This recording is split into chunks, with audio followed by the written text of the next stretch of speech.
Di supermarket, seorang penjahat mengambil sandera seorang gadis cantik. Tapi si cantik tidak takut sama sekali. Menghadapi polisi, penjahat mengancam mereka untuk segera mundur dan lepaskan dirinya.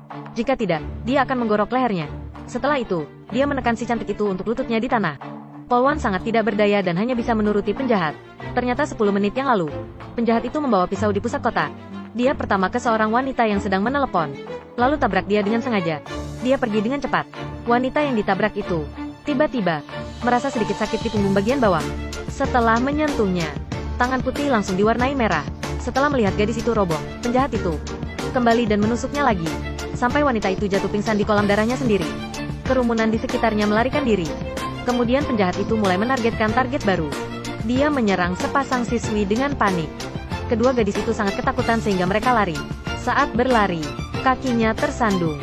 Salah satu gadis jatuh langsung ke tanah. Untungnya, temannya tidak meninggalkannya. Dia berbalik untuk membantunya. Tanpa diduga, penjahat sudah dekat. Dalam sekejap, penjahat itu menyerang.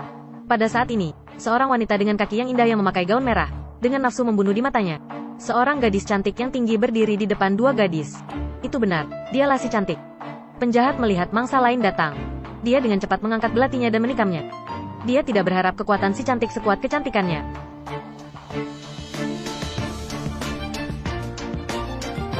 Ya, hari ini adalah hari sial. Dengan marah, penjahat itu menyerang lagi. Si cantik menggunakan kemampuannya unik untuk melucuti pisau penjahat itu. Tanpa diduga saat ini, tidak jauh terdengar suara sirine. Sungguh aneh, si cantik tidak ingin polisi mengetahui identitasnya.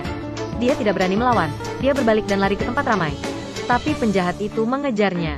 Keduanya segera bertarung di supermarket. Jadi siapa yang lebih kuat antara penjahat dan si cantik? Wanita berbaju merah ini melarikan diri ke supermarket dengan tergesa-gesa. Ternyata ada seorang pria dengan pisau di belakangnya yang mengejarnya. Kerumunan di supermarket lari ketakutan. Melihat bahwa tidak ada jalan keluar, si cantik memutuskan untuk melawan. Tanpa diduga, polisi datang saat ini. Setelah si cantik melihat polisi, dalam sekejap, dia berubah 360 derajat.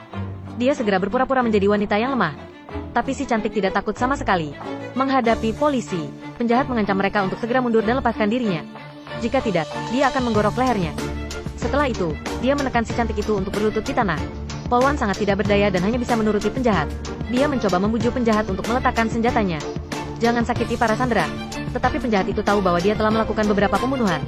Sudah tidak ada bedanya. Dia menarik si cantik. Penjahat gila telah kehilangan akal sehatnya. Dia lepas kendali. Dia mengangkat pisau di tangannya, menikam si cantik dengan ganas. Tapi si cantik dengan tegas merespon cepat. Dia menangkap pisau penjahat itu dan menangkisnya. Saat ini, polisi dengan cepat maju ke depan dan berhasil menaklukkan penjahat itu. Si cantik akhirnya diselamatkan. Jadi kenapa si cantik berpura-pura lemah di depan polisi? Si cantik ini adalah malaikat wanita jahat di kota ini. Dia melindungi wanita dan menghukum mereka yang menindasnya. Sebagai seorang pekerja kera putih, dia bekerja normal di siang hari. Di malam hari dia menumpas kejahatan. Tapi dia sangat takut polisi akan mengetahui identitas aslinya. Jadi dia sengaja menyembunyikan kemampuannya. Tapi tidak ada tembok yang tahan air di dunia. Baru-baru ini, terjadi kasus pembunuhan supir taksi. Sebagian besar korbannya adalah wanita muda. Yang lebih aneh lagi adalah, korban akan mengenakan sepasang kaos kaki putih. Dan si pembunuh tidak meninggalkan jejak apapun dalam kejahatan itu. Polisi tidak ada petunjuk mengenai kasus ini. Tidak ada ide untuk memancing ular keluar dari lubangnya. Si cantik merubah penampilannya. Dia memakai gaun merah dan mengibarkan rambut panjangnya. Dia terlihat sangat keren dan mempesona di bawah cahaya lampu. Untuk menghindari kejahatan sopir, si cantik dengan cepat memakai kaos kaki dan menutupi kakinya yang panjang. Tapi sopirnya masih punya niat buruk.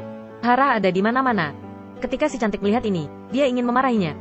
Namun saat ini, dia menemukan kaos kaki wanita di saku pengemudi. Barbiki, sopir ini mungkin seorang predator.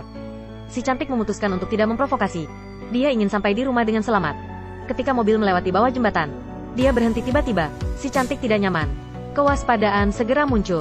Sopir menghiburnya, mungkin mogok. Dia akan turun untuk memeriksa. Tapi, dia meminta si cantik untuk membantu. Meminta dia untuk melihat bagian depan mobil. Dia menatap dengan wajah konyol. Si cantik juga tidak terlalu banyak berpikir.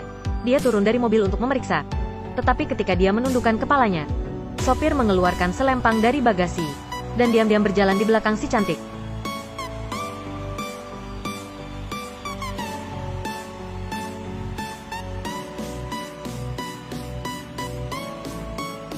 Si cantik digantung oleh pengemudi.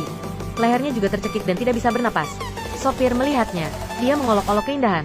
mengatakan bahwa dia belum pernah melihat wanita jujur seperti dia. Kemudian dia melepas sepatu hak tingginya yang besar dan indah. Menarik-narik pergelangan kakinya. Talinya lebih kencang lagi sekarang. Si cantik dalam kesakitan. Sang sopir sangat bersemangat. Memang seorang predator. Dia menikmati penderitaan mangsanya. Dia mengeluarkan ponselnya untuk memotret mangsanya. Tiba-tiba mata si cantik berubah. Dia memegang tongkat di belakang dengan kedua tangan. Lalu dia menjepit kepala si sopir. Menghadapi wajahnya, dia menamparnya. Sopirnya tersungkur ke tanah. Ya ampun, mata kiri pengemudi dipukul sampai buta. Tapi ini belum berakhir. Si cantik dengan cepat melompat dari pipa besi. Dia menuju bagasi, menemukan kunci pas. Dia mendekati pengemudi dengan marah. Barbecue sudah berakhir. Pengemudi hanya bisa berguling dan berusaha bangkit. Dia mau kabur. Si cantik perlahan berjalan ke depan. Dia mengangkat kunci pas tinggi-tinggi. Saat si sopir terbangun, dia menemukan dirinya seperti seekor domba yang siap disembelih. Dia memohon si cantik untuk mengampuninya. Dia memohon mengampuni nyawanya. Si cantik tidak peduli sama sekali. Dia menarik stoking wanita langsung dari sakunya. Lalu dimasukkan ke dalam mulutnya. Lalu jongkok. Dia memperlakukannya seperti dia memperlakukan korban lain. Si cantik juga ingin dia merasakan hidup segan mati tak bisa. Tak disangka, si sopir masih bandel. Dia mengancam akan membunuh si cantik. Si cantik mencibirnya. Anda tidak akan pernah memiliki kesempatan ini. Aku akan mengirimmu untuk bertemu Tuhan sekarang. Si cantik memeluk paha si sopir dengan erat. Lalu menariknya ke bawah dengan keras. Segera predator ini menerima ganjarannya. Kemudian, ketika polisi tiba di tempat kejadian, mereka menemukan ponsel sopir dan menyadari bahwa sopir ini adalah setan yang membunuh banyak wanita muda. Benar-benar orang yang sangat jahat. Dan identitas si cantik ini bukan orang biasa. Saya adalah malaikat Serafim yang mendedikasikan diri untuk memberantas orang jahat.